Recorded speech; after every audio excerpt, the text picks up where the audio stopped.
Hey guys. All right, dearest friends. Next week is the beginning of No Yell November. Who is ready? Just a reminder that if you've already mastered not yelling, you can go ahead and pat yourself on the back and now pick something else. So we're always just trying to be a little bit better. We're just 1% better all the time, right? And we'll always be improving.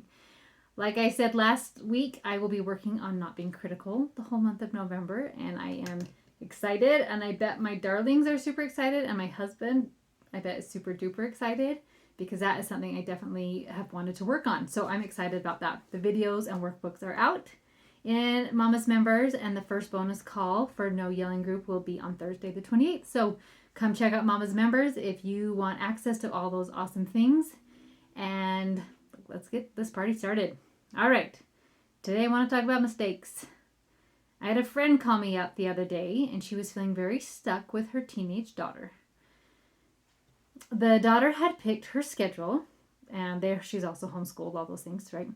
And mom and daughter had gone over the schedule to make sure it was possible and how they were going to make it work and all those things. And now it's been a month or so that the schedule's been in place, and the daughter isn't doing the things that she said she would or that she scheduled, right? And mom feels like she is constantly nagging her daughter to do the stuff that her daughter said that she wanted to do in the first place. So mom is feeling a little bit stuck, even a little bit frustrated. Like, I don't want to be, you're the one who wanted to do these things. I didn't even really want you to do these things, and now you're not even doing these things, and I feel like I'm nagging you, and like all these things and all the consequences that our daughter will have from not finishing them. We had a nice little chat, and I was able to just do a little bit of coaching and help her kind of see a different perspective and help her to kind of figure it out. So I had to remind her that it's okay to not know what you're doing. And it made me reflect of some of my parenting mistakes or learning opportunities I've had with my older kids. I literally had one last week when I told you guys when I teased my daughter, I was being critical about her shoes and called them Pee Wee Herman shoes. Right? I have tons of opportunities where I make mistakes and can I learn from them. So with my oldest child, bless his heart, there is a special place in heaven for oldest children as they get so experimented upon of what works and what doesn't work. So my oldest child, I used to give him so many lectures. And Minute with Mom would turn into a lecture all the time. And guess what eventually happened? He did not want to hang out or talk with me because why? It would always turn into a lecture. So I learned and I've read and I've studied so many things. Lectures do not work. No child has ever been lectured and then says afterwards, like, geez, thanks, Mom, or thanks, Dad. That lecture really helped me to see things clearly, and I'm going to completely change my ways. Thank you so much. No, that's not what happens at all. Instead, it's how do I not get caught, or how do I avoid my parents so I don't have to have that happen again? Or I become a people pleaser to try to get my parents to stop with the lectures. Either way, the child does not step into their true selves, right? And you do not have a deeper connection with them. This is just one of the examples of many mistakes I have made in parenting. I have made plenty more, and because I'm not perfect, I will probably make some more. When we make a mistake, we can do a couple of things. We can beat ourselves up and sit in pity or guilt, or we can learn from our mistakes. The author Lanny Basham wrote the book with winning in mind. Lanny Basham competed in the rifle shooting in the Olympics. He took the silver medal instead of the gold and started to wonder how much the mind played a part of winning. He went on to create a mental management, a whole system, right? And then at the next Olympics, he won the gold medal. So I have not read the book. I just really like this phrase. So that's who this guy is. And I love this phrase. And he was using this training with Olympians, but it works in every aspect of your life, no matter if it is a mother who is trying her best or somebody going for a gold medal. This phrase is something I love. The phrase is, next time I will. I love to use this in my nighttime prayers. So before I say my prayers, or even while I am saying my prayers, I will reflect on my day and think about things that went well and things that didn't go so great. The things that went well, I give a prayer of gratitude. thank you so much that we were able to figure this out. Thank you that we had so much fun, right? Thank you for all these beautiful parts.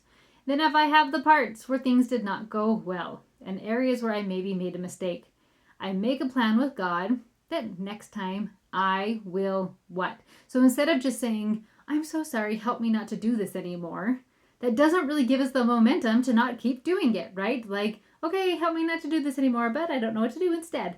So instead, it makes our brain think, like, oh, this is what I'm going to do instead. Next time, I will this. So think about this. What if you are doing school with one of your kids and you ask another kid to go and unload the dishwasher? You come out later to the kitchen and notice that not only is the dishwasher not unloaded, but that kid is just playing or just messing around, right?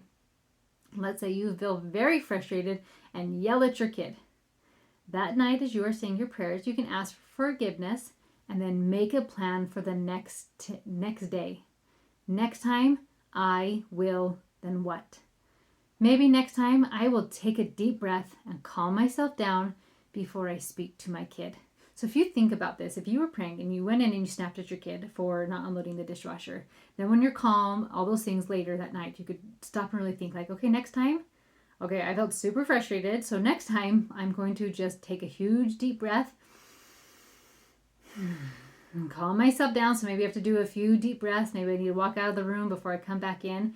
And then if you literally just went to your kid and said, oh, hey, it looks like you forgot to unload the dishwasher. Can you come hurry and do that quickly? Or, oh, hey, come and unload the dishwasher. And if you just said, like, next time I'm going to just take a big deep breath, calm myself down, and I'm going to sweetly ask my kid. I'm going to ask my kid, do you need help unloading the dishwasher? Like, what is it? I'm going to ask a question like, oh, did you just forget? Or I'm just going to go get curious. Or whatever your plan is.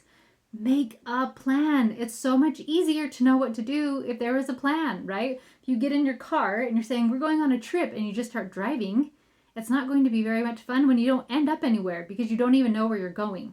So having this plan is your roadmap of like, oh, okay, here's a pit stop I know we want to. There's this really cool landmark. We're going to stop and we're going to go see it, right? So this next time I will is creating this roadmap of creating this peaceful, happy, awesome, amazing family, helping you to really be the person who you truly are, your real true self that is calm, that is patient, all those things. So just that simple phrase, next time I will. That way we can start to learn from our mistakes and continue to grow from them instead of staying in our mistakes and just beating ourselves up, wondering why we never improve. So one of the areas that I worked on when I was really trying to work on not yelling. So how many ever years ago that was. So we'd go on a date and I would give my kids the instructions of, okay, I want the house clean when I come home. And I would come into the house and inevitably it was not clean. And then I'd get mad and yell and like, come on guys, I just want to go out one night a week. Why can't I come home to a clean house, right? And then it just kept getting a little bit better where it was, okay, I'm not going to yell, but I still would get frustrated. Like, okay, friends. So like in your, like your grumpy mom voice, but not yelling, right? So just a little bit of an improvement. And then it was a little bit of a victim mode of like, so I didn't even yell at them, but it was like, okay, I guess I'll just do everything. And then I got a little bit better where I planned on, they probably didn't do it. So instead of coming home from a date and expecting my children to be like, oh, you know, it sounds fun, friends. Let's deep clean the house while mom and dad are gone. We call Friday night our binge fest. It's their night to check out, my night to check out. I go out with my husband or just even out with myself or a girlfriend or something if he's gone. And they get to do their little binge fest. And we do screens one night a week and that is their night. And coming in and just like, it's probably not clean. And so when I come home and if it's not clean, I'll say, hey friends, let's hurry and get the house picked up. There's no more fighting and nobody complaining because slowly and slowly I just got a little bit better. Next time I'm not going to yell, but I may just like be grumpy about it. Next time I'm not even going to be grumpy about it. I'm just going to say this. Next time I'm going to just go to my bed and say, this drives me batty and you guys can clean this in the morning. Whatever it is between you and the Lord of making a plan of next time, what are you going to do? This will be great as we come into our No Yell November challenge. You can think of times you have yelled in the past and make a plan. Next time I will do a dance. That's great advice, by the way. When Master George, I've been trying to help him learn what to do with his emotions. He's 4, right? And when he screams and whatnot, and one day he was just so upset. And instead of trying to get him to not be upset or try to just like, I don't know, just allowing him to be upset, I thought, I'm just going to turn on music. And I just turned on music, and all of a sudden, all of this anger just melted off of him. And we just had a dance party, and it was so much fun, right? Sing a song. Maybe next time I'll take a nap. Like, are you just tired? Like, next time I'll make sure my needs are met. Next time, whatever it is that you want to do to start making a plan to learn from your mistakes instead of staying in them. Friends, you are human. You are bound to make mistakes, and there is nothing wrong with that, because that is part of the human experience, is of making mistakes.